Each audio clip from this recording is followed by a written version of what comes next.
ایزل نے تڑپ کر اپنی بوجھل پلکیں اٹھا لی، مگر سامنے موجود نظروں کا سحر اتنا تھا کہ وہ دوبارہ موند لی۔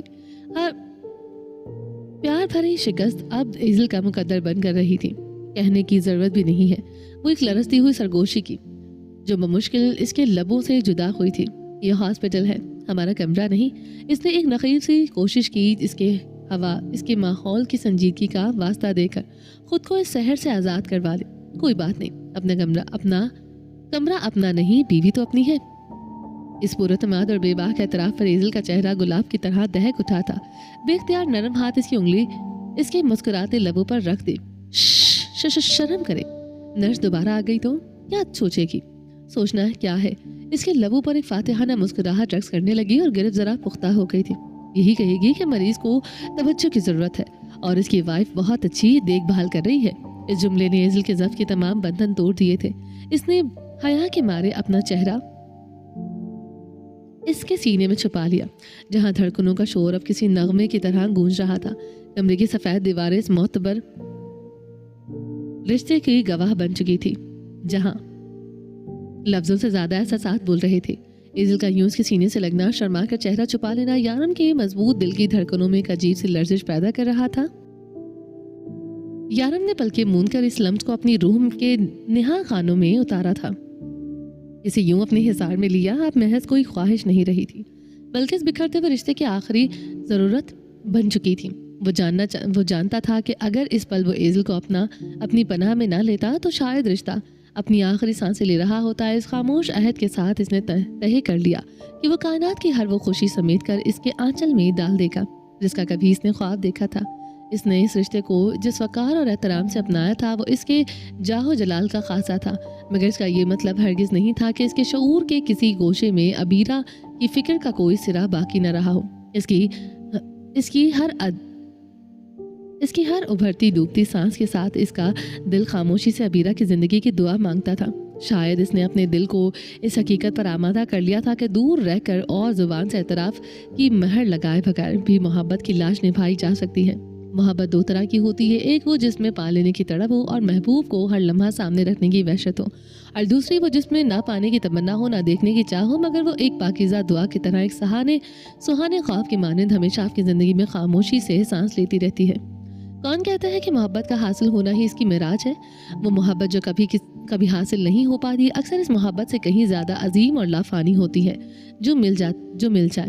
یہ نصیب بہت کم لوگوں کے حصے میں آتا ہے۔ بے شک یہ راستہ کٹھن اور بے حد تکلیف دہ ہے، مگر جسے یہ مقام صبوری حاصل ہو جائے وہ شخص لاکھوں میں ایک ہوتا ہے۔ یارم کا یوں اسے اپنی باہوں میں سمیٹنا اور اپنے ہونے کا پر یقین احساس دلانا ایزل کے لیے کسی معجزے سے کم نہ تھا۔ اسے یوں لگا جیسے کسی زخمی پرندے کو اچانک نئے پر مل گئے ہوں اور وہ وسط افلاک میں بے خوف پرواز کر رہا ہو۔ اس کے وجود سے اٹھتی پرفیوم کی دھیمی اور محسور کن خوشبو ایزل کے حواس سے ٹکرا کر اسے کسی انجانی دنیا کی سیر کروا رہی تھی۔ یارم کے ایک ہاتھ کا مضبوط مگر معتبر دباؤ اس کی کمر پر تھا جو اسے اپنے حصار میں لیے ہوئے تھا۔ ایزل کو یوں لگا جیسے وہ کسی ایسے باغیچے میں کھڑی ہے جہاں چاروں طرف رنگ برنگے پھول مہک رہے ہوں گے اور وہاں کی ملکہ ہوں، اور یارم اس کا وہ بادشاہ جس کی پناہ میں اسے کائنات کی ہر بلا سے اسے امان ہو گئی ہو۔ ایزل، اس کی دھیمی اور گہری سرگوشی فضا میں لہرائی تو ایزل جیسے خوابوں کے اس نگر سے نکل کر ہوش کی دنیا میں واپس لوٹ آئی۔ اس کا نام یارم کے لبوں سے ادا ہو کر کسی الہامی نغمے کی طرح اس کی سماعتوں میں رس کھول رہا تھا۔ اس نے ایک طویل سانس لی جس میں یارم کے قریب کی مہک رچی ہوئی تھی، اور اپنی بوجھل پلکیں لٹکائے اس کے یقین چہرے کو دیکھا جو اس کی کل کائنات تھا۔ اس ناگہانی حادثے نے دل کے تمام گلے شکووں کو یوں مٹا دیا جیسے تیز بارش مٹی پر بنے نشانات کو صاف کر دیتی ہے۔ تم جانتی ہو کہ تمہارے بھائی نے جو کچھ کیا اس کے بعد حالات کسی الجھی ہوئی ڈور کی طرح بکھر چکے ہیں۔ انہیں سلجھنے میں وقت لگے گا مگر انشاءاللہ سب سنبھل جائے گا۔ اس نے اپنی نظریں اس کے چہرے پر جما دی جہاں سے ایک عجیب سا سکون تھا، مگر اس میں تمہیں کسی مضبوط دیوار کی طرح میرا ساتھ دینا ہے۔ کوئی بھی فیصلہ جذبات کی روح میں بہہ کر نہیں کرنا، سب سے بڑھ کر مجھ پر یقین رکھنا۔ میں ان لوگوں میں سے نہیں ہوں جو طوفان دیکھ کر اپنے وعدوں سے مکر جائیں۔ اس کے لہجے میں کسی گہرے دریا جیسا ٹھہراؤ تھا اور نظریں اس کے چہرے پر کسی ساکت عکس کی طرح ٹکی ہوئی تھی۔ مجھے آپ پر یقین ہے۔ اس نے نظریں جھکا لی. آواز میں ایک بدتھم سی لرزش تھی، جیسے کوئی اپنا قیمتی سرمایہ سنبھالنے کی کوشش کر رہا ہو. مگر پلیز بھائی، الجھنے کی کوشش مت کیجیے گا، میں ان سے بہت پیار کرتی ہوں. وہ میرے لیے کسی نرم سے سائبان کی طرح ہے، انہیں کھونا نہیں چاہتی میں. اس کی التجا ایک معصوم سا ڈر تھا، جیسے وہ دو محبتوں کے درمیان کسی نازک دھاگے کی طرح تنی ہوئی ہو. یارم کی ساکت نظریں اس کے چہرے پر جمی تھی، لب سلے ہوئے تھے، مگر اندر لفظوں کا ایک محیط طوفان تھا جو باہر آنے کو مچل رہا تھا. اس نے مجمد نظروں سے اسے دیکھتے ہوئے دل میں سوچا، پیار تو میں بھی اس سے بہت کرتا تھا. ایک زہریلی کڑواہٹ تھی جو اس کے پور میں اتر رہی تھی. اتنی ہی عزیز تھی وہ مجھے جتنا تمہیں تمہارا بھائی ہے، مگر تمہارے بھائی نے اسے اپنی انا کی بھینٹ چڑھا کر مجھ سے چھین لیا. اس ایک غلطی نے میرے اندر سب کو جلا کر راکھ کر دیا. اس کی آنکھوں کی سرخی اس کے کرب کا اشتہار تھی، لبوں پر وہی جان لیوا ٹھہراؤ تھا جو کسی بڑے حادثے کے بعد بستیوں پر چھا جاتا ہے. کاش تمہارا اور میرا یہ رشتہ ہوتا، کاش تم سے منسوب ہونے کا یہ بندھن وجود نہ رکھتا، تو میں تمہیں بتاتا کہ تمہارے بھائی کے ایک فیصلے نے میرے اندر کیا کیا قتل کر دیا ہے. یارم کی طویل خاموشی ایزل کو بے چین کر گئی تھی. اس نے اپنے ماتھے پر آئی بالوں کی لٹ کو بے خیالی میں کان کے پیچھے اڑسا اور سینے سے سر اٹھا کر اسے غور سے دیکھنے لگی. کیا سوچ رہے ہیں؟ اس نے نظر یارم کے چہرے پر گاڑ دی. لہجے میں ایک عجیب سی ضد اور استفسار تھا. چھوٹی سی بات ہے، کیا آپ مجھ سے اتنا سا وعدہ بھی نہیں کر سکتے؟ یارم کے تاثرات پتھر کی طرح سخت تھے. ایزل جیسے اس کے صبر، اس کی محبت اور اس کے رشتے کا آخری امتحان لے رہی ہو. وہ میرا بھائی ہے یارم، میرا اکلوتا بھائی. کیا میرے لیے آپ اتنا بھی نہیں کر سکتے؟ خاموشی اب بھی برقرار تھی، مگر اب یہ خاموشی نہیں، ایک دہکتا ہوا لاوا تھی.